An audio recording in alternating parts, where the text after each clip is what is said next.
Hello everyone, स्वागत है आप सभी का ऑनलाइन स्टडी में। आज की इस वीडियो में हम बात करने वाले हैं बिहार दरोगा मुख्य परीक्षा के लिए मॉक टेस्ट का डे 70। आई होप कि फ्रेंड्स इससे पहले आपने सारे पार्ट्स को जरूर देखा होगा। नहीं भी देखा है तो इस वीडियो के नीचे डिस्क्रिप्शन चेक कर सकते हैं, वहाँ पर मैंने सारे वीडियो की लिंक एक साथ दे रखी है।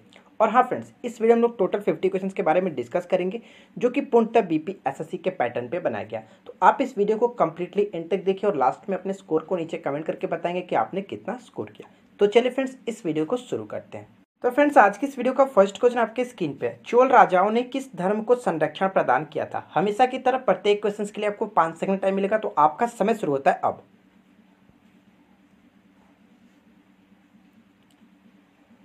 इस क्वेश्चन का राइट आंसर है ऑप्शन डी, यानी शैव धर्म को। ठीक है फ्रेंड्स, चोल राजाओं ने शैव धर्म को जो कि संरक्षण प्रदान किया था। अब हम लोग थोड़ी सी जानकारी यहाँ पे जानेंगे चोल साम्राज्य से रिलेटेड। जैसे फ्रेंड्स, इसके संस्थापक कौन थे? तो हम लोगों ने कई बार डिस्कस किया कि चोल वंश की स्थापना विजयालय ने की थी, जो कि राजधानी थी तंजय, तंजौर या फिर तंजावुर आप कह सकते हैं। ठीक है फ्रेंड्स, इस पॉइंट को याद रखेंगे, काफी अच्छा प्रश्न बन सकता है। नेक्स्ट प्रश्न बनता है कि पाल वंश का संस्थापक गोपाल एक खालिस्तान मतानुयायी था, यानी वह किस धर्म का मतानुयायी था, ये आपको बताना है।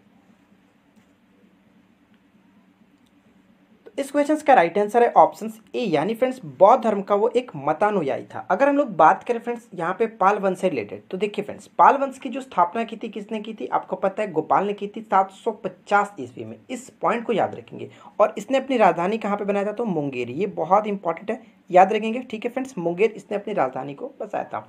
और साथ ही साथ इसने एक उदंतपुरी विश्वविद्यालय की भी स्थापना की थी, जो कि पेपर में आपको देखने को मिल सकता है। इस पॉइंट को याद रखेंगे। और माना जाता है कि फ्रेंड्स पाल वंश का जो सबसे शक्तिशाली और महान शासक कौन था? तो वो था धर्मपाल, जिसने विक्रमशिला विश्वविद्यालय की स्थापना की थी। इन सारे पॉइंट्स को याद रखें, क्योंकि डायरेक्ट यहाँ से क्वेश्चंस पूछे जा सकते हैं। चलिए थर्ड क्वेश्चन देखते हैं। अगला प्रश्न बनता है कि निम्नलिखित में से कौन सा कथन सही है? यानी फ्रेंड्स फर्स्ट सेकंड थर्ड्स को आप पढ़िए और उसके बाद बताइए कि कौन सा कथन सही होगा, क्या होगा राइट आंसर। तो फ्रेंड्स बात करते हैं एक एक पॉइंट्स के बारे में। सबसे पहला पॉइंट देखिए कि लोकसभा की पहली महिला अध्यक्ष मीरा कुमार थी। बिल्कुल करेक्ट है, इसमें कोई दिक्कत नहीं है। लोकसभा की पहली जो महिला अध्यक्ष की बात यहाँ पे की जा रही है, जो कि मीरा कुमार थी, इसमें कोई दिक्कत नहीं, फर्स्ट पॉइंट करेक्ट हो जाता है। अगर हम लोग यहाँ पे बात करें फ्रेंड्स की प्रथम जो कि अध्यक्ष कौन थे, तो आपको पता है कि गणेश वासुदेव मलवांकर या फिर जीवी मलवांकर उनको दिया जाता है, तो ये पॉइंट याद रखेंगे। साथ साथ मैं आपको बता दूं कि प्रथम उपाध्यक्ष कौन थे, तो अनंत सैनम अयंगर, जो कि पेपर में देखने को मिलता रहता है। ठीक है, अब बात करते हैं सेकंड पॉइंट। सेकंड पॉइंट पे क्या देखिए, 15वीं लोकसभा अध्यक्ष के रूप में चुनी गई थी। ये भी बिल्कुल करेक्ट, इसमें कोई दिक्कत नहीं है। 15वीं लोकसभा अध्यक्ष के रूप में इनको चुना गया था, मीरा कुमार को। तो बात करते हैं फ्रेंड्स, इनसे पहले कौन थे, यानी 14वें, अगर बात करें कि 14वें लोकसभा अध्यक्ष कौन थे, तो वो भी आप याद रखेंगे फ्रेंड्स। 14वें लोकसभा अध्यक्ष थे सोमनाथ चटर्जी। ठीक है, अब बात करते हैं थर्ड पॉइंट। देखिए थर्ड पॉइंट में क्या देखिए, जून 2010 से जून 2015 तक की इन्होंने सेवा की।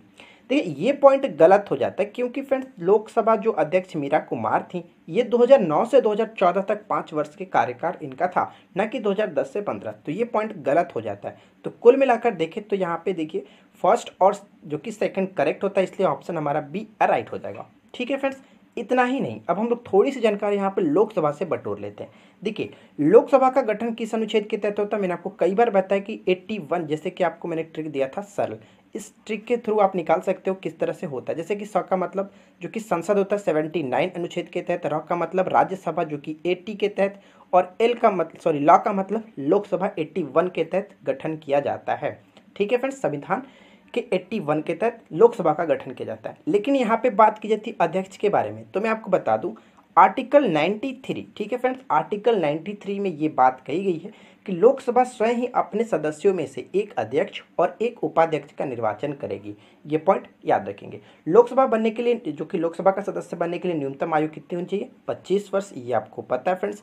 और कार्यकाल कितना होता है? तो 5 वर्ष का लोकसभा का कार्यकाल होता है। ठीक है, और ये सबसे इंपॉर्टेंट क्वेश्चन ये बनता है कि मंत्रिपरिषद किसके प्रति सामूहिक रूप से जो कि उत्तरदायी होती है? तो लोकसभा के प्रति सामूहिक रूप से उत्तरदायी होती है। और किस आर्टिकल के तहत? तो 75 के 3 के तहत। तो ये सारे पॉइंट्स आपको याद रखने हैं। ठीक है फ्रेंड्स, चलिए उम्मीद करता हूँ कि यहाँ तक आपको कोई दिक्कत नहीं हो रही, आपको वीडियो ज़रूर पसंद आ रही होगी। अगर आपको ये वीडियो पसंद आ रही हो तो वीडियो को ज़रूर लाइक करें और साथ ही साथ अपने दोस्तों को भी शेयर करें। ठीक है फ्रेंड्स, चैनल पे पहली बार आए तो चैनल को सब्सक्राइब करके नोटिफिकेशन बिल को ऑन कर लीजिएगा, क्योंकि यहाँ पे मैं आपको इस तरह से रोजाना मॉक टेस्ट लाता रहता हूँ। बात करते हैं फोर्थ क्वेश्चन की। देखिए अगला क्वेश्चन क्या कह रहा है, इंग्लैंड की रानी एलिजाबेथ प्रथम का समकालीन भारतीय राजा कौन था? काफ़ी अच्छा प्रश्न है। आपको ये बताना है कि इंग्लैंड की जो रानी एलिजाबेथ प्रथम थी उनका समकालीन राजा भारत में कौन था? इस क्वेश्चन का राइट आंसर होगा ऑप्शन ए यानी कि अकबर। ठीक है फ्रेंड्स, ऑप्शन ए करेक्ट हो जाता है। अब मैं आपको क्लियर कर देता हूँ कैसे। देखिए, ईस्ट इंडिया कंपनी की जब स्थापना हुई थी यानी फ्रेंड्स दिसंबर 1600 ईस्वी में, ठीक है, आपको पता है कि ईस्ट इंडिया कंपनी की स्थापना 1600 ईस्वी में हुई थी, दिसंबर 1600 ईस्वी में। उस समय इंग्लैंड की जो रानी थी वो एलिजाबेथ प्रथम थी। यहाँ तक तो क्लियर हो गया। अब आपको पता है फ्रेंड्स कि अकबर का जो शासनकाल था वो कब से कब तक था? 1556 से 1605 ईस्वी तक। तो ईस्ट इंडिया कंपनी की जो स्थापना हुई 1600 ईस्वी में, तो उस समय तो आपने क्लियर कर लिया कि यहाँ पे अकबर का शासनकाल चल रहा था। तो आई होप कि ये पॉइंट्स आपका क्लियर हो गया होगा। अकबर राइट आंसर हो जाता है। ठीक है, आगे देखिए। नेक्स्ट क्वेश्चन बनता है कि निम्न में से कौन चतुराई पूर्ण निष्क्रियता यानी friends policy of masterly inactivity के नीति से जुड़ा हुआ था? तो इस क्वेश्चन का राइट आंसर होगा ऑप्शन नंबर डी, बिल्कुल करेक्ट आंसर। ठीक है फ्रेंड्स, लॉर्ड जॉन लॉरेंस जो था वो बिल्कुल करेक्ट आंसर है। ऑप्शन डी राइट आंसर हो जाता है। और फ्रेंड्स मैं आपको बता दूं, अफगानिस्तान के संबंध में इसने अहस्तक्षेप जो कि निष्क्रियता की नीति अपनाई हुई थी, ये पॉइंट याद रखेंगे। ठीक है फ्रेंड्स, अगर मैं बात करूं यहाँ पे विलियम बेंटिंक के बारे में, जो कि काफ़ी फेमस क्वेश्चन यहाँ से बन सकता है। जैसे कि 1833 के चार्टर एक्ट के द्वारा बंगाल के गवर्नर जनरल को भारत का गवर्नर जनरल बनाया गया। तो सबसे पहला जो भारत का गवर्नर जनरल बना वो कौन था? तो विलियम बेंटिंक थे। इस पॉइंट को याद रखेंगे। और इनसे रिलेटेड एक क्वेश्चन और बनता है कि आप सभी को पता है कि राजा राम मोहन राय के साथ मिलकर के इन्होंने 1829 ईस्वी में सती प्रथा पर रोक लगाया था। और भी कई इंपॉर्टेंट क्वेश्चन यहाँ से बन सकता है, तो फिलहाल हम लोग यहाँ पे ज़्यादा डिस्कस नहीं करते हैं। और कैनिंग के बारे में आपको पता है फ्रेंड्स कि 1857 की जो क्रांति हुई थी इन्हीं के शासनकाल में हुई थी, जो कि डायरेक्ट क्वेश्चन पूछा जाता है कि 1857 की क्रांति के समय जो लॉर्ड जिनका शासनकाल था वो कौन थे? तो लॉर्ड कैनिंग थे, याद रखेंगे।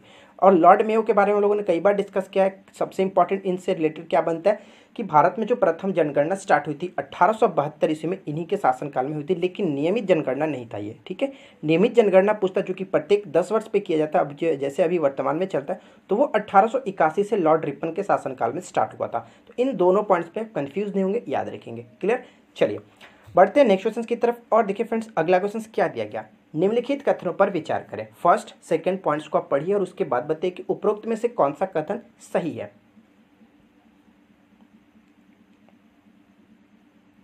तो चलिए फ्रेंड्स एक एक करके सारे पॉइंट्स को क्लियर करते हैं। सबसे पहला पॉइंट क्या कि गदर पत्र का प्रथम अंक अंग्रेजी भाषा में प्रकाशित हुआ था।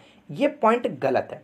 देखिए फ्रेंड्स, हम लोगों ने एक बार डिस्कस किया था इसके बारे में, आपको बताया था कि गदर पत्र का जो प्रथम अंक था वो उर्दू भाषा में 1 नवंबर 2013 को 2013 नहीं 1913 को प्रकाशित हुआ था। ठीक है, यानी फ्रेंड्स यहाँ पे अंग्रेजी नहीं होना चाहिए था, उर्दू होना चाहिए था। प्रथम अंक उर्दू भाषा में जो कि 1 नवंबर 1913 को प्रकाशित हुआ था। ठीक है, अब बात करते हैं सेकेंड पॉइंट। सेकेंड पॉइंट में कहते हैं कि 9 नवंबर 1913 से गुरुमुखी में भी छपने लगा था।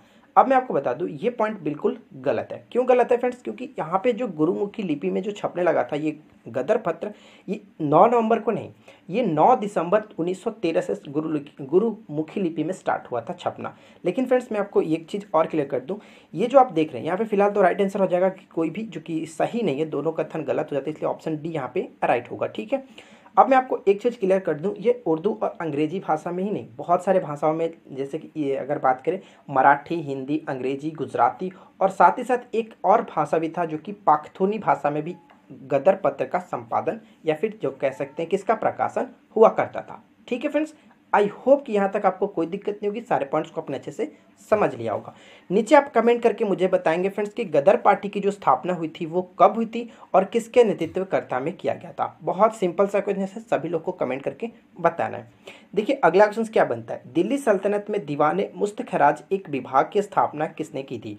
और इसके बारे में मैंने आपको कल के वीडियो में ही बताया था ऊपर से, जो कि आपने अगर ध्यान से सुना होगा तो डेफिनेटली आपको पता होगा, या फिर मैंने आपको कई बार रिकमेंड भी किया फ्रेंड्स कि आपने अगर हमारे दिल्ली सल्तनत वाली वीडियो नहीं देखी जिसमें मैंने विभाग के बारे में आपको काफ़ी अच्छे से एक्सप्लेन करके कंप्लीट कराया, तो आप ज़रूर देख लेंगे। ठीक है, देखिए बात करते हैं फिलहाल दीवाने मुस्तखराज की जो स्थापना की थी किसने की थी, और ये एक वित्त विभाग था, अलाउद्दीन खिलजी थी। ठीक है, अलाउद्दीन खिलजी ने इसकी स्थापना की थी। और मैंने कैसे आपको याद कराया था, तो अलाउद्दीन खिलजी का जो रियासत था वो मस्त था, यानी कि मुस्त था, तो मुस्तखराज। ठीक है, ऑप्शन डी बिल्कुल यहाँ पे करेक्ट आंसर हो जाता था। अब यहाँ पे मैं आपको एक चीज़ क्लियर कर दूं कि दीवाने मुस्तखराज का जो कार्य था ये क्या था, तो अतिरिक्त मात्रा में जो वसूल किए गए जो कर थे उनका हिसाब रखना इस कार्य का जो इस विभाग का मेन मकसद था। ठीक है, वित्त विभाग था, इस पॉइंट को याद रखेंगे। आगे बढ़ते हैं फ्रेंड्स, नेक्स्ट क्वेश्चन देखिए क्या दिया गया। 1857 में अंग्रेजों के विरुद्ध जिहाद का प्रचार किसने किया?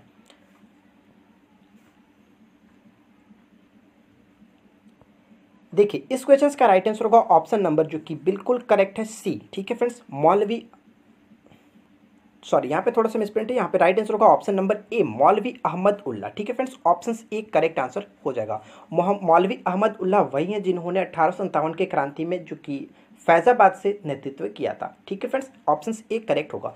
इनके बारे में मैं थोड़ी सी जानकारी आपको बताता हूँ। जैसे फ्रेंड्स ये कहाँ के रहने वाले थे, ये तो तमिलनाडु के थे, लेकिन फ्रेंड्स ये फैजाबाद में जाकर के बस गए थे। ठीक है, और सबसे इंपॉर्टेंट पॉइंट्स मैं आपको ये बता दूं, इन्होंने क्या कहा था।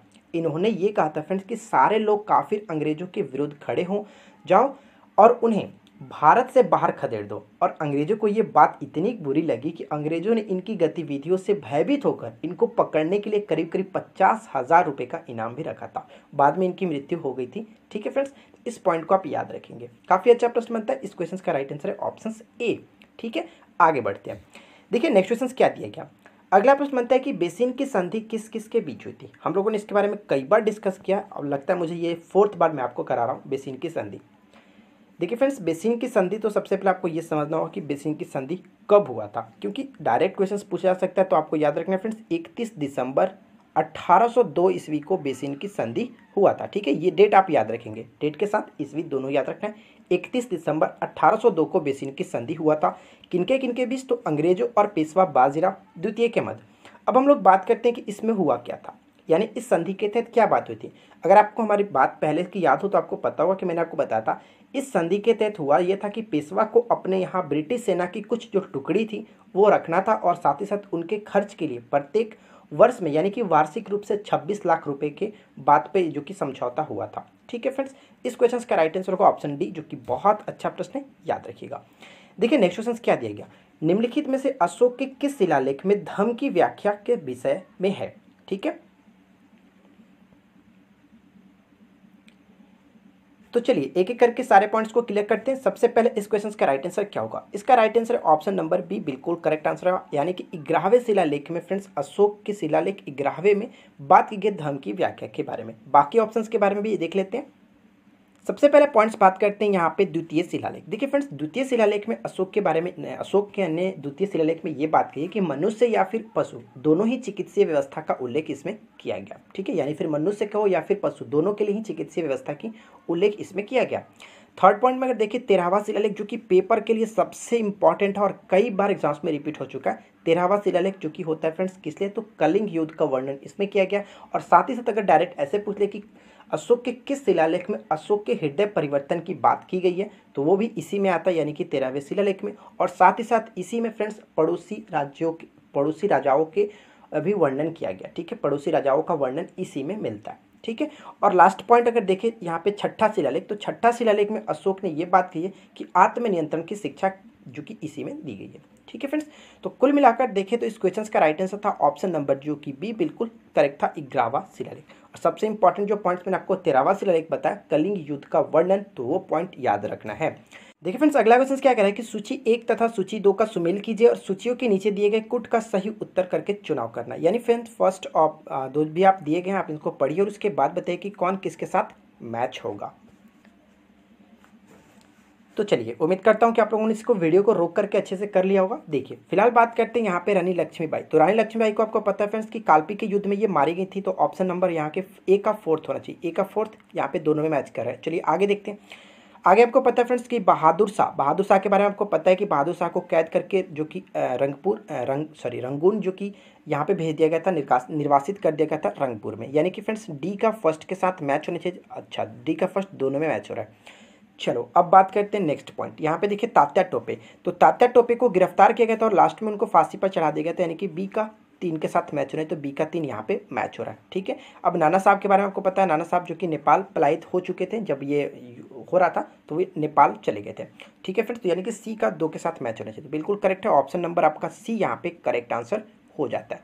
इस पॉइंट को याद रखेंगे। ठीक है, चलिए नेक्स्ट क्वेश्चन देखिए क्या अगला प्रश्न बनता है कि बखर है, यानी फ्रेंड्स बखर का मतलब क्या होता है आपको बताना है। बखर, देखिए फ्रेंड्स, यहाँ पे जो भी मैं क्वेश्चंस करा रहा हूँ वो काफ़ी इंपॉर्टेंट क्वेश्चंस हैं, तो आप इनको बहुत अच्छे तरीके से समझे और ध्यान से सुने जो मैं आपको बता रहा हूँ। अगर आपको वीडियो पसंद आ रही हो तो वीडियो को ज़रूर लाइक करें, क्योंकि फ्रेंड्स आप लोग वीडियो को लाइक नहीं करते तो यार मुझे अच्छा नहीं लगता। आप लोग प्लीज़ सपोर्ट किया करो, लाइक किया करो, ठीक है।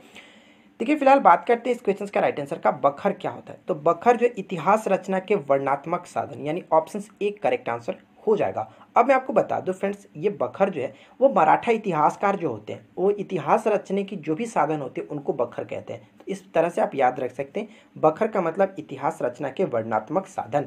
ऑप्शन ए करेक्ट होगा। अगला क्वेश्चन देखिए क्या है, सुल्तानगढ़ी किसका मकबरा था?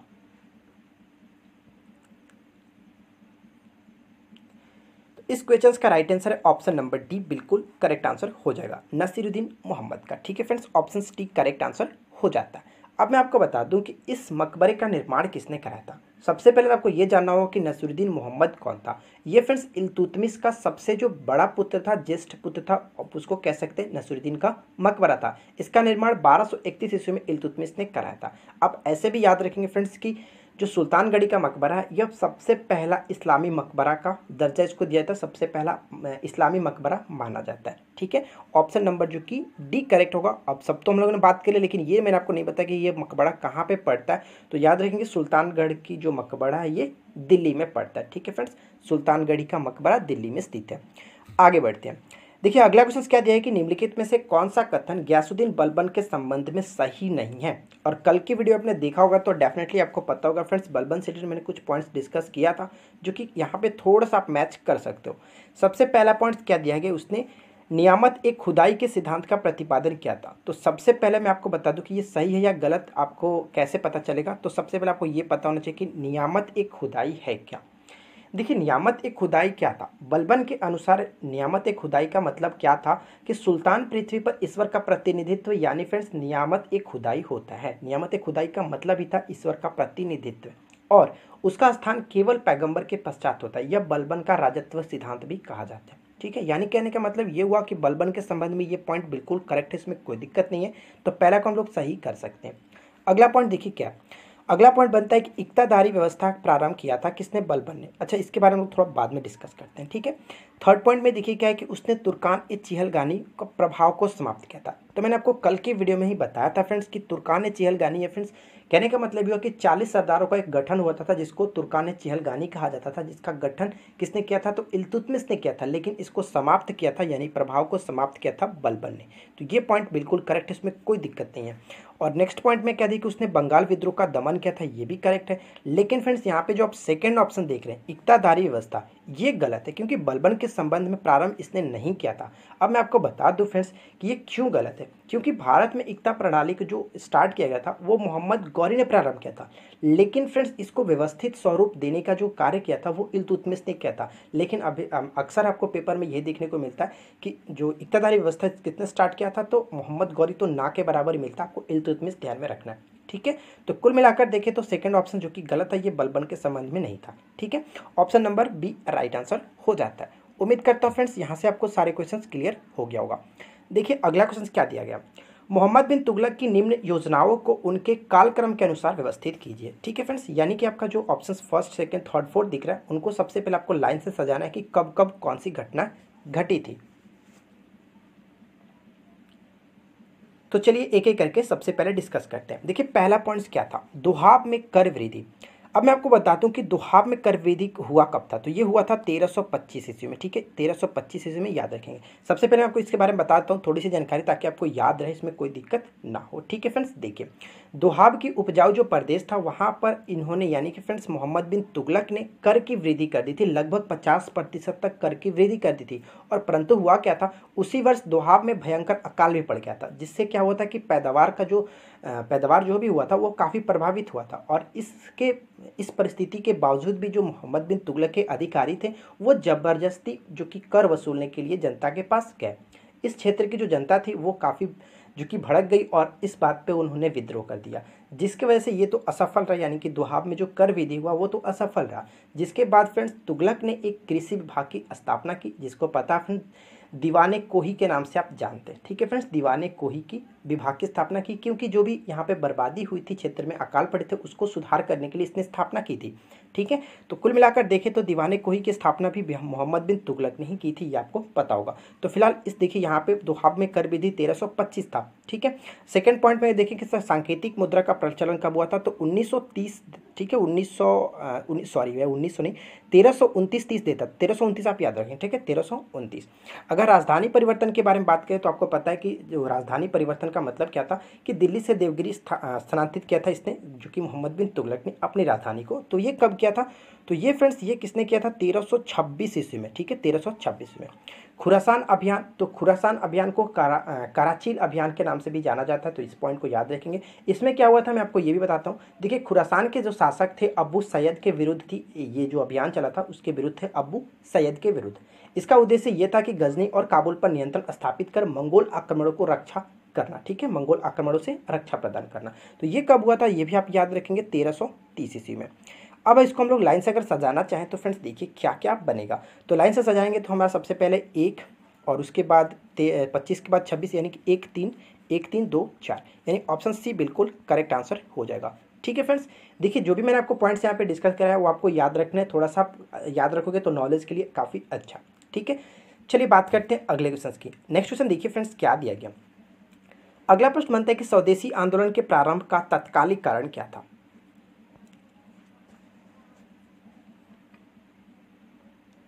इस क्वेश्चन का राइट आंसर होगा ऑप्शन नंबर ए, यानी कि लॉर्ड कर्जन द्वारा जो बंगाल विभाजन हुआ था उसी के संदर्भ में स्वदेशी आंदोलन चलाया गया था। ऑप्शन ए बिल्कुल करेक्ट आंसर होगा। और जो कि स्वदेशी आंदोलन स्टार्ट कब से, ये तो आप देख ही रहे हैं, 1905 से 8। बंगाल विभाजन 1905 में था लॉर्ड कर्जन के शासनकाल में।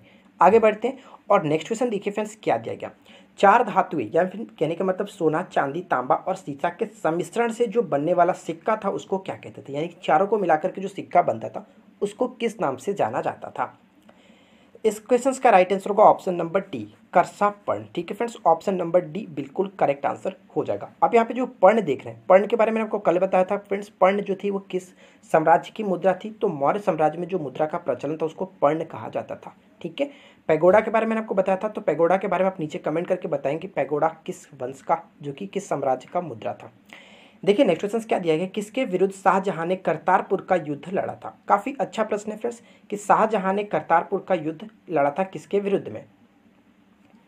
इस क्वेश्चन का राइट आंसर ऑप्शन सी, यानी कि गुरु हरगोविंद सिंह। गुरु हरगोविंद सिंह सिखों के छठे गुरु थे, ये आपको पता होगा, छठे गुरु थे। और हुआ कुछ ऐसा था, थोड़ा सा फनी लग सकता है आपको, ये हुआ कुछ ऐसा था फ्रेंड्स, 1628 ईस्वी में शाहजहां का जो प्रिय बाज था, ठीक है, बाज, प्रिय बाज उड़ करके क्या हुआ कि खुराना नहीं हरगोविंद सिंह जी के जो खेमे था वहाँ पर चला गया, और इसी के लेकर के, इसी बात को लेकर के इन दोनों में ये झगड़ा, ये युद्ध हुआ था। ठीक है फ्रेंड्स, इस पॉइंट को याद रखेंगे। ठीक है, एक बाज को लेकर के 1628 ईस्वी में शाहजहां और हरगोविंद सिंह के बीच युद्ध हुआ था, जिसको करतारपुर का युद्ध कहते हैं। क्लियर, आगे बढ़ते हैं। देखो नेक्स्ट क्वेश्चन क्या दिया गया। अगला प्रश्न बनता है कि किस संशोधन द्वारा नागालैंड को राज्य का दर्जा प्रदान किया गया। तो देखिए फ्रेंड्स, बात करते हैं एक एक पॉइंट्स के बारे में। सबसे पहले पॉइंट्स अगर हम देखें यहाँ पे, जो कि 12वां संविधान संशोधन दिया गया, तो 12वें संविधान संशोधन यानी कि 1600, यार मैं बार 1600 1900 में कंफ्यूज कर रहा हूँ, 1962। ठीक है, 16 जो कि ये 12वां संविधान संशोधन 1962 के अंतर्गत संविधान में प्रथम अनुसूची में संशोधन किया गया था, और गोवा दमनदीव को केंद्र शासित प्रदेश के रूप में बनाया गया था।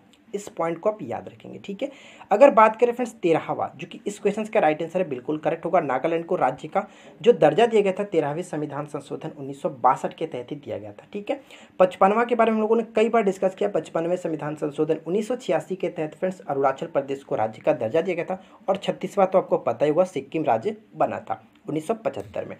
देखिए फिलहाल बात करते हैं अगले क्वेश्चन की, और नेक्स्ट क्वेश्चन ये बनता है कि भारत में निम्नलिखित राज्यों के बनाने का सही कालक्रम अनुसार पहचान नीचे दिए गए कोड के अनुसार कीजिए। यानी फ्रेंड्स जैसे जैसे राज्य बने थे उनको आप लाइन से सीक्वेंस वाइज सजाना है।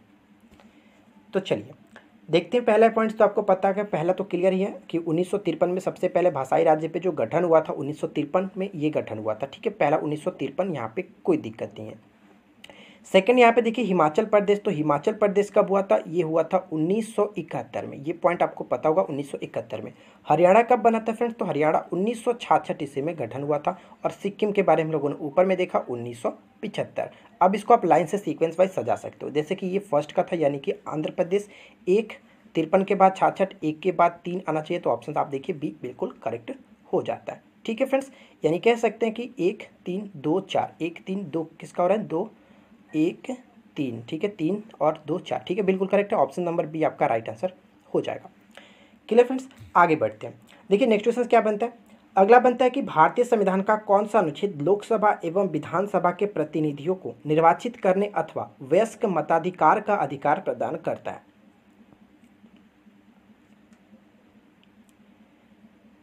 इस क्वेश्चन का राइट आंसर होगा ऑप्शन नंबर ए, बिल्कुल करेक्ट आंसर है अनुच्छेद 326। ठीक है फ्रेंड्स, आपको पता है कि 61वें संविधान संशोधन अधिनियम 1989 यानी कि 1989 61वें संविधान संशोधन 1989 द्वारा संविधान के अनुच्छेद 326 में संशोधन किया गया था, और जो पहले मतदान की आयु 21 वर्ष थी उनको उसको घटा करके 18 वर्ष कर दिया गया था। तो कहीं ना कहीं देखें तो 326 जो अनुच्छेद वो वयस्क मताधिकार से संबंधित है, ऑप्शन ए बिल्कुल करेक्ट हो जाता है। क्लियर, आगे बढ़ते हैं।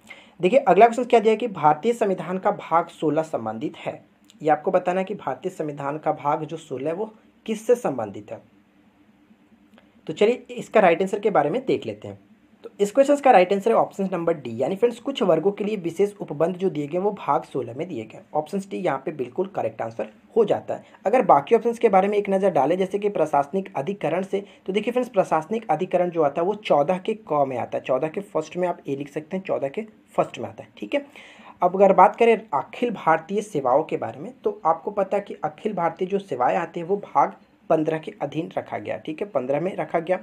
और अगर हम लोग यहाँ पे देखें वित्त आयोग, तो वित्त आयोग का संबंध आपको पता ही होगा कि 200 अनुच्छेद 80 के तहत आता है। तो अनुच्छेद तो 80 के तहत आता है, लेकिन भाग किस में आता है, तो भाग 12 में ये शामिल किया गया। ठीक है, इन पॉइंट को याद रखिएगा। चलिए फ्रेंड्स बढ़ते हैं नेक्स्ट क्वेश्चन की तरफ। और अगला प्रश्न देखिए क्या दिया गया, निम्न में से कौन सा अप्रत्यक्ष कर है। यानी फ्रेंड्स यहाँ पे आपको बताना है कि अप्रत्यक्ष कर कौन सा है। तो देखिए यहाँ पे अगर राइट आंसर के बारे में देखें तो ऑप्शन डी बिल्कुल करेक्ट आंसर होगा, माल और सेवा कर, जो एक प्रकार का अप्रत्यक्ष कर है। और अप्रत्यक्ष में और कौन कौन से आते हैं, जैसे कि आता है आपका सीमा कर और उत्पाद कर, प्रोडक्ट कह सकते हैं, ये सभी अप्रत्यक्ष में आते हैं। लेकिन आयकर, संपत्ति और निगम कर ये सभी जो प्रत्यक्ष कर में आते हैं। ऑप्शन डी करेक्ट यहाँ पे हो जाता है। अगला क्या प्रश्न है कि जो कि काफ़ी अच्छा प्रश्न है कि 42वें संविधान संशोधन 1976 में संविधान में मौलिक कर्तव्यों को खालिस्तान की सिफारिश पर जोड़ा गया था। यानी फ्रेंड्स जो मौलिक कर्तव्य जोड़ा गया था वो किस संविधान किसकी समिति के जो कि सिफारिश पे जोड़ा गया था। तो आपको पता है कि सरदार स्वर्ण सिंह समिति की अनुशंसा पर मौलिक कर्तव्य को 42वें संविधान संशोधन 1976 के तहत जोड़ा गया था। और किस भाग में ये जोड़ा गया था, तो भाग 4 के कॉमेस को जोड़ा गया। ये पॉइंट आपको पता है, अनुच्छेद 51 के कॉमेस को रखा गया। ठीक है फ्रेंड्स, आगे बढ़ते हैं। देखिए नेक्स्ट क्वेश्चन क्या दिया गया कि पुस्तक to a hunger free world के लेखक कौन है। और ये पुस्तक बहुत इंपॉर्टेंट है, कई बार एग्जाम्स में रिपीट हुआ है, तो आप इसको अच्छे से याद रखेंगे। देखिए to a hunger free world जो पुस्तक के लेखक है वो है MS स्वामीनाथन। और MS स्वामीनाथन के बारे में आपको अच्छे से पता होगा, मुझे नहीं लगता है कि आपको इसके बारे में बताना पड़ेगा। देखिए नेक्स्ट क्वेश्चन क्या दिए गए, निम्नलिखित में से कौन सा सत्य है। ठीक है फ्रेंड्स, यानी कि आपको एक और बी को पढ़ना, यानी कि 1 और 2 होना चाहिए था यहाँ पे, तो बताना है कि इनमें से कौन सा सत्य है। देखिए फ्रेंड्स यहाँ पे बात करते हैं राइट आंसर का, सत्य के बारे में पूछा जा रहा है, तो पहला और दूसरा पॉइंट तो पढ़ते हैं। गुग्गा जो नृत्य है वो हरियाणा में प्रचलित एक पारंपरिक नृत्य की शैली है। बिल्कुल करेक्ट, इसमें कोई दिक्कत नहीं। जो गुग्गा नृत्य आता है वो हरियाणा में एक प्रचलित पारंपरिक नृत्य है। सेकंड क्या देगा, कुर्ग या फिर कोडागू को स्कॉटलैंड ऑफ इंडिया के रूप में भी जाना जाता है। अब ये कुर्ग क्या है, तो कर्नाटक का एक कुर्ग जिला होता है जिसको स्कॉटलैंड ऑफ इंडिया के रूप में जाना जाता है। इसमें भी कोई दिक्कत नहीं, यानी कह सकते हैं कि सभी 1 और 2 दोनों बिल्कुल करेक्ट था, इसलिए ऑप्शन सी राइट आंसर हो जाएगा। ठीक है, आगे देखिए नेक्स्ट बनता है कि ओजोन परत किस में निहित होता है। यानी फ्रेंड्स ओजोन जो परत होता है वो किसके अंतर्गत आता है, ये आपको बताना है।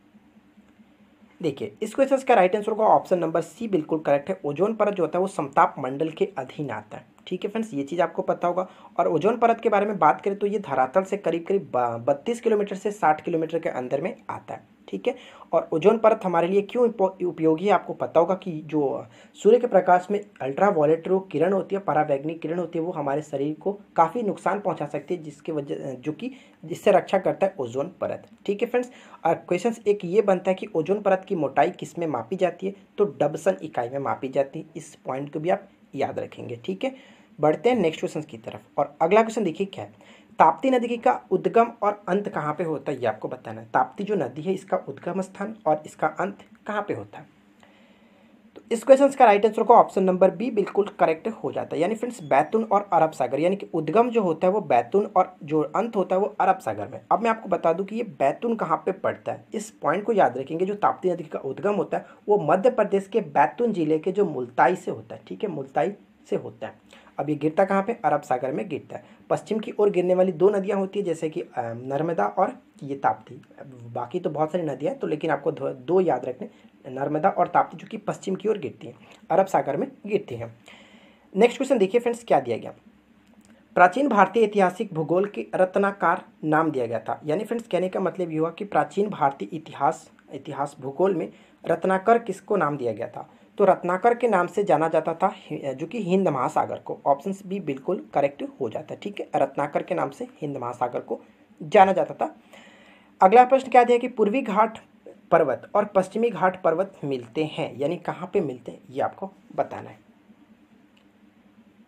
तो इस क्वेश्चन का राइट आंसर को ऑप्शन नंबर बी बिल्कुल करेक्ट आंसर हो जाता है, नीलगिरी पहाड़ी पे। ठीक है फ्रेंड्स, ऑप्शन बी बिल्कुल करेक्ट हो जाएगा, इस चीज को याद रखेंगे। क्वेश्चन बनता है कि निम्नलिखित में से कौन सा युग्म सही नहीं है, यानी फ्रेंड्स आप चारों को पढ़िए और उसके बाद बताइए कि कौन सा इसमें गलत तरीके से मैच किया गया है।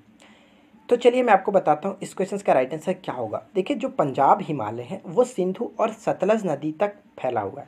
तो यहाँ पे यानी कि पहला तो करेक्ट है, सिंधु नदी सतलज नदी आना चाहिए। ठीक है, कुमाऊं हिमालय के बारे में बात करें तो कुमाऊं हिमालय जो होता है वो सतलज से काली नदी तक फैला हुआ है, तो इसमें भी कोई दिक्कत नहीं, सतलज नदी से काली नदी तक। और नेपाल के बारे में बात करें, नेपाल हिमालय, तो काली नदी तो आता ही है, काली नदी और तीस्ता नदी इसमें पड़ता है, इसमें भी कोई दिक्कत नहीं।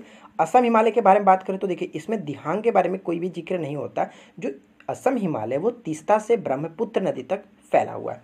तो यहाँ पे हमारा जो पॉइंट्स डी दिया गया वो गलत तरीके से मैच किया, ऑप्शन डी आपका राइट होगा। जो मैंने आपको पॉइंट्स बताया आप उस पॉइंट को याद रखें, क्योंकि डायरेक्ट भी क्वेश्चन पूछा जा सकता है। ठीक है, ऐसे पूछा था कि नेपाल हिमालय जो होता है वो किनके बीच पड़ता है, तो याद रखें काली और तीस्ता नदी के बीच। ठीक है, अगला पॉइंट देखिए क्या है कि निम्नलिखित युग्मों में से कौन सा एक सही सुमेलित नहीं है, यानी फ्रेंड्स इसमें गलत तरीके से मैच किया गया और वो कौन सा है। तो चलिए हम आपको बताते हैं कि इसमें गलत कौन सा है। उम्मीद करता हूं कि आप लोगों ने इसका राइट आंसर कर लिया होगा।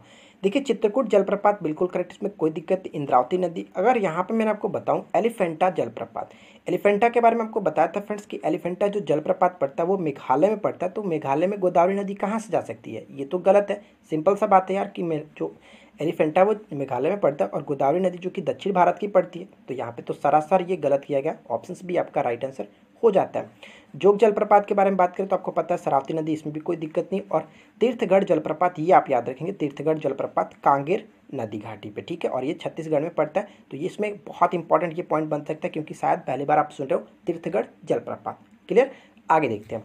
देखिए नेक्स्ट क्वेश्चन क्या बनता है, भारत का सबसे बड़ा निजी क्षेत्र का बैंक कौन सा है। निजी क्षेत्र यानी कि प्राइवेट सेक्टर में अगर बात करें कि सबसे जो बड़ा बैंक है वो कौन सा है, इस क्वेश्चन का राइट आंसर होगा ऑप्शन नंबर ए, यानी कि HDFC बैंक। ठीक है फ्रेंड्स, HDFC बैंक जो कि सबसे टॉप पे निजी क्षेत्र में बैंक हो गया। अगर सेकंड में बात करें तो सेकंड आपका आता है एक्सिस बैंक, और थर्ड में बात करें तो थर्ड में ICICI बैंक। ठीक है, ये थर्ड में हो जाता है। थोड़ी सी जानकारी हम लोग बटोरेंगे यहाँ पे HDFC बैंक के बारे में। तो HDFC बैंक का जो मुख्यालय हेडक्वार्टर ये कहाँ पे पड़ता है, तो मुंबई में पड़ता है, ये पॉइंट याद रखेंगे। इसकी स्थापना कब हुई थी, अगस्त 1994 में इसकी स्थापना की गई थी, ये पॉइंट इंपॉर्टेंट है। और आजकल बैंक से रिलेटेड क्वेश्चन जो पूछा था उसका टैगलाइन पूछा था, तो इस टैगलाइन को भी आप याद रखेंगे। जो HDFC बैंक का टैगलाइन क्या बनता है, वी अंडरस्टैंड योर वर्ल्ड। ठीक है, वी अंडरस्टैंड योर वर्ल्ड। आगे बढ़ते हैं। नेक्स्ट बनता है कि 1933 में अर्थशास्त्र में माइक्रो और मैक्रो शब्द का प्रयोग सर्वप्रथम किसने किया था। तो इस क्वेश्चन का राइट आंसर होगा ऑप्शन नंबर ए, यानी कि रगनार फिक्स। ठीक है friends, option A correct answer हो जाता है। 1933 में इन्होंने सबसे पहले माइक्रो और मैक्रो शब्द का प्रयोग किया था। और साथ ही साथ मैं एक चीज़ और क्लियर कर दूं, इनको 1969 में कह सकते हैं फ्रेंड्स, अर्थशास्त्र में पहला नोबेल प्राइज जो दिया गया था इन्हीं को मिला था। ठीक है, आगे बढ़ते हैं। नेक्स्ट क्वेश्चन देखिए क्या है, भारत का आर्थिक सर्वेक्षण प्रत्येक वर्ष सरकारी तौर पर प्रकाशित किया जाता है, किसके द्वारा किया जाता है, आप बताएंगे। इसका राइट आंसर है ऑप्शन सी, यानी फ्रेंड्स भारतीय सरकार के वित्त मंत्रालय के द्वारा प्रत्येक वर्ष जारी किया जाता है आर्थिक सर्वेक्षण। ऑप्शन सी करेक्ट हो जाता है और बहुत ही सिंपल सा क्वेश्चन था। अगला पॉइंट क्या बनता है कि केंद्रीय समुद्री मत्स्यिकी अनुसंधान संस्थान कहाँ पर स्थित है। तो इसका राइट आंसर है ऑप्शन नंबर जो कि बी करेक्ट हो जाएगा, कोच्चिन में। ठीक है फ्रेंड्स, ऑप्शन बी करेक्ट हो जाता है। आगे मैं नहीं बढ़ूंगा, आगे बढ़ने के लिए आप लाइक करो, पहले लाइक करोगे तो आगे बढ़ूंगा। ठीक है, तो उम्मीद करता हूँ आप लोगों ने हमें ज़रूर सपोर्ट किया होगा। फ्रेंड्स प्लीज़ यार लाइक जरूर किया करो, क्योंकि आपका लाइक ही तो हमें मोटिवेट करता है, और क्या है। देखिए बात करते हैं अगले क्वेश्चन की तरफ, और नेक्स्ट क्वेश्चन ये बनता है फ्रेंड्स कि लेंगटेंग जो वन्यजीव अभ्यारण्य है वो कहाँ पर पड़ता है। काफ़ी अच्छा प्रश्न है। लेंगटेंग वन्यजीव अभ्यारण्य किस राज्य में स्थित है। तो इस क्वेश्चन का राइट आंसर होगा ऑप्शन डी, यानी कि मिजोरम में। ठीक है फ्रेंड्स, अगर पूछ ले कि मिजोरम में कहाँ पर पड़ता है तो ये ध्यान रखेंगे चंपई जिले में पड़ता है। वो भी मैं आपको लेता हूँ, चंपई जिले में पड़ता है। ठीक है, चंपई जिला। आगे देखिए अगला प्रश्न है कि सबसे स्थायी पारिस्थितिकी तंत्र कौन सा है। तो इसका राइट आंसर है ऑप्शन नंबर डी, समुद्र। बहुत सिंपल सा क्वेश्चन है, राइट आंसर हो जाएगा ऑप्शन नंबर डी, सबसे स्थायी पारिस्थितिकी तंत्र समुद्र को माना गया। देखिए नेक्स्ट क्वेश्चन बनता है फ्रेंड्स कि क्षेत्रफल के दृष्टिकोण से बिहार राज्य के किस जिले में नलकूप द्वारा न्यूनतम सिंचाई होता है। काफी अच्छा प्रश्न है। इस क्वेश्चन का राइट आंसर बताइए क्या होगा। देखिए फ्रेंड्स इस क्वेश्चन का right answer option number A correct होगा, मुंगेर। ठीक है, न्यूनतम सिंचाई जो होता है वो मुंगेर में होता है, किससे, तो नलकूप से। ऑप्शन ए करेक्ट हो जाता है। अगला प्रश्न क्या बनता है कि बिहार के बटेश्वर जलाशय जो योजना है वो संयुक्त सिंचाई परियोजना है किन दो राज्यों की। ये आपको बताना है कि जो बटेश्वर जलाशय योजना है वो किन दो राज्यों की संयुक्त परियोजना है। इसका right answer option A Jharkhand और Bihar. Option A correct answer हो जाएगा। नेक्स्ट क्वेश्चन क्या बनता है, अगला क्वेश्चन ये है कि सोल्डरिंग जो धातु किया जाता है टुकड़ों को इस्तेमाल करने में जोड़ा जाता है, आपको पता है कि, तो सोल्डर में किस मिश्र धातु होता है। सोल्डर यानी कहने का मतलब कि जो सोल्डर हुआ वो किसका मिश्र धातु होता है। तो आपने देखा होगा फ्रेंड्स कि जो सीटी होता है वो किसका होता है। जो विजल आपको पता होगा, विजल बनता है वो प्लास्टिक का, नॉर्मली प्लास्टिक या फिर स्टील का बनाया था। तो मैं इस तरह से कह सकता हूँ कि आप सोल्डर जो होता है, सीटी जो है वो सोल्डर का बना हुआ, सोल्डर का सीटी, सी और टी, सीटी कह सकते हैं, सीटी। तो सी का मतलब क्या हुआ, सी का मतलब हो गया आपका टी, सॉरी लेड, सीसा, और टी का मतलब हो गया टीन। इस तरह से याद रख सकते हैं, ऑप्शन बी करेक्ट हो जाता है। क्लियर, आगे बढ़ते हैं। नेक्स्ट बनता है कि मृदा जल तनाव को मापने के लिए निम्नलिखित में से कौन सा उपकरण प्रयोग में लाया जाता है। देखिए फ्रेंड्स इस क्वेश्चन का राइट आंसर होगा option number D, correct answer है। टेंसियोमीटर का प्रयोग करते हैं मृदा जल तनाव को मापने के लिए। ऑप्शन डी करेक्ट आंसर, और one of the most important question भी बन जाता है, याद रखिएगा। अगला क्वेश्चन देखिए क्या दिया गया। नेक्स्ट क्वेश्चन ये बनता है फ्रेंड्स कि यदि जल को 10 डिग्री सेल्सियस से 0 डिग्री सेल्सियस तक ठंडा किया जाए तो क्या होगा।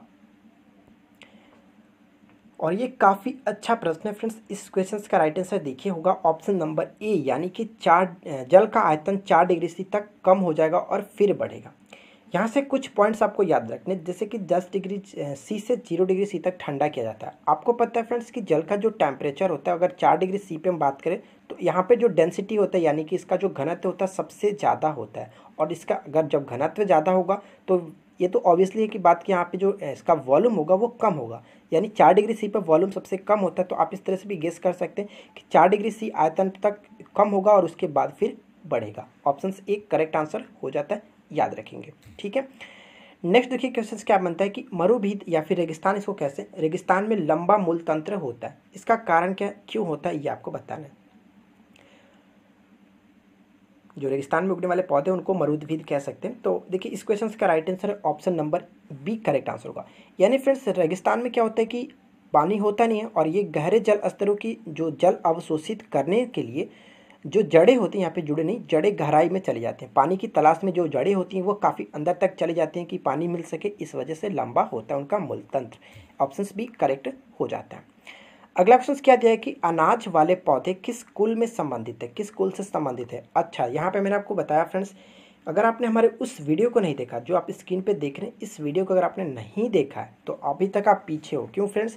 क्योंकि पौधों से रिलेटेड मैंने पौधों के कुल से रिलेटेड आपको एक ट्रिक बताया था, काफ़ी अच्छे तरीके से उस ट्रिक की मदद से याद कर सकते थे कि कौन सा पौधा किस कुल के अंतर्गत आता है। तो अनाज वाले कुल को मैंने आपको बताया था ग्रेमिनी कुल के अंतर्गत आता है। ग्रेमिनी कहो या फिर ग्रेमिनेसी कहो, इसमें कोई दिक्कत नहीं। और इसके अंतर्गत कौन कौन से पौधे आते हैं तो आपको याद रखना है, गेहूँ आता है, मक्का आता है, चावल आता है, यानी कि अनेक अनाज वाले पौधे इसमें आते हैं। और मैंने आपको सोलेनेसी के बारे में कैसे बताया था, तो हमारे अगर भोजपुरी स्टाइल में अगर बात करें तो आपको पता कि जिसका चोखा मिसा सके। ठीक है फ्रेंड्स, चोखा यानी कहने का मतलब ये हुआ टमाटर, बैंगन, आलू, इस तरह से जो भी आते हैं इसी के अंतर्गत आते हैं। और इसको मैंने ट्रिक के माध्यम से आपको याद कराया था, तो आप हमारे उस वीडियो को देख लीजिएगा। कुल से रिलेटेड, पौधा से रिलेटेड क्वेश्चंस आपका क्लियर हो जाएगा। ठीक है, थोड़ी सी यहाँ पे बात करते हैं मालवेसी। मालवेसी के कुल के अंतर्गत कपास, भिंडी, गुड़हल ये सब आते हैं। और यहाँ पे देखिए फ्रूफेरी, तो क्रूफेसी के बारे में बात करें तो मूली, सलजम इसके अंतर्गत आते हैं। कुसी फेरी, ठीक है, ऑप्शन नंबर यहाँ पे देख सकते हैं कुसी फेरी। तो मैंने इसका राइट आंसर क्या बताया, ऑप्शन सी करेक्ट आंसर होगा ग्रेमिनी, जो कि अनाज वाले पौधे इसके अंतर्गत आते हैं। अगला पॉइंट देखिए क्या है कि आलू किसका संशोधित रूप है।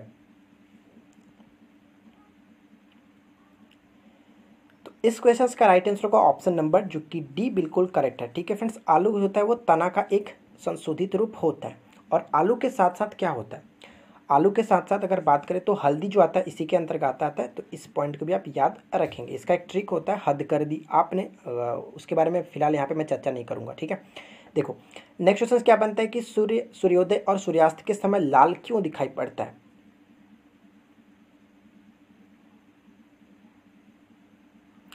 इस क्वेश्चन का राइट आंसर क्या होगा, इसका राइट आंसर है ऑप्शन ए, यानी कि क्योंकि लाल रंग का जो तरंगदैर्घ्य होता है वो अधिक होता है, इस वजह से आप कह सकते हो ऑप्शन के थ्रू अगर हम देखें तो ऑप्शन ए यहाँ पे बिल्कुल करेक्ट आंसर हो जाएगा। ऑप्शन ए राइट होता है। ठीक है फ्रेंड्स, आगे बढ़ते हैं। नेक्स्ट क्वेश्चन ये बनता है कि कौन सा बल हमें चौक से ब्लैक बोर्ड पर लिखने में सक्षम बनाता है। इस क्वेश्चन का राइट आंसर होगा ऑप्शन नंबर जो कि ए करेक्ट आंसर है। ठीक है, आसंजक बल। ठीक है फ्रेंड्स, आसंजक बल जो होता है वो चौक से ब्लैक बोर्ड पर लिखने में सक्षम बनाता है। यानी कह सकते हैं कि आसंजक बल जो होता है वो असमान अणुओं के बीच एक आकर्षण बल होता है। असमान अणु यानी फ्रेंड्स सेम नहीं है। ठीक है, यानी देखिए ब्लैक बोर्ड अलग होता है और चौक अलग होता है, दोनों अलग अलग हैं और इनका असमान गुण जो होता है वो आसंजक बल के वजह से इन पर लिखने का कार्य संपन्न कराता है। अगला पॉइंट क्या बनता है कि वातावरण में नाइट्रोजन की प्रचुरता होने के बाद भी हम नाइट्रोजन उर्वरकों को मृदा में क्यों मिलाते हैं। तो इसका सीधा सा मतलब ये है कि ऑप्शन बी करेक्ट आंसर होगा, क्योंकि वातावरण ये नाइट्रोजन पौधे द्वारा सीधे अवशोषित नहीं की जा सकती है, इस वजह से ऑप्शन बी करेक्ट होगा और हम इसको मिलाते हैं मृदा में। क्लियर, आगे बढ़ते हैं। अगला क्वेश्चन बनता है ये फ्रेंड्स कि प्लाज्मोडियम परिजीवी खालिस्तान की वाहक आप किसको कह सकते हैं। प्लाज्मोडियम परिजीवी किसकी वाहक है। बहुत सिंपल सा क्वेश्चन है और इसके बारे में हम लोगों ने कई बार डिस्कस भी किया है। तो इसका राइट आंसर क्या होगा, मच्छर। ऑप्शन बी करेक्ट आंसर हो जाएगा। आपके लिए एक छोटा सा क्वेश्चन यहाँ से मैं पूछ लेता हूँ कि मच्छर में गुणसूत्रों की संख्या कितनी होती है, आपको बताइएगा। ठीक है, सिंपल सा क्वेश्चन मैंने पूछा। तो देखिए फ्रेंड्स, यहाँ पर हम लोगों ने 50 क्वेश्चन काफ़ी अच्छे से डिस्कस कर लिया। उम्मीद करता हूँ कि आपको ये वीडियो जरूर पसंद आई होगी। नीचे आप कमेंट करके बताइए कि आउट ऑफ 50 से आपने कितना स्कोर किया और आपको ये वीडियो कैसी लगी। लाइक अगर आपने वीडियो को नहीं किया तो प्लीज़ यार आपसे रिक्वेस्ट है कि वीडियो को जरूर लाइक करें, साथ ही साथ अपने दोस्तों के साथ भी शेयर करें। और इसका पीडीएफ मैंने आपको नीचे दिए गए लिंक दे दिया। और हाँ फ्रेंड्स, आप लोग काफ़ी कमेंट कर रहे थे कि जो टेलीग्राम का लिंक काम नहीं कर रहा ठीक से, तो मैंने उसको रिप्लेस कर दिया। आप वहाँ से आप क्लिक करके हमारे टेलीग्राम ग्रुप को ज्वाइन कर सकते हैं, बिल्कुल दिक्कत नहीं होगी। ठीक है, तो फिलहाल मिलते हैं हम लोग नेक्स्ट वीडियो में। Thanks for watching, keep learning, have a good day.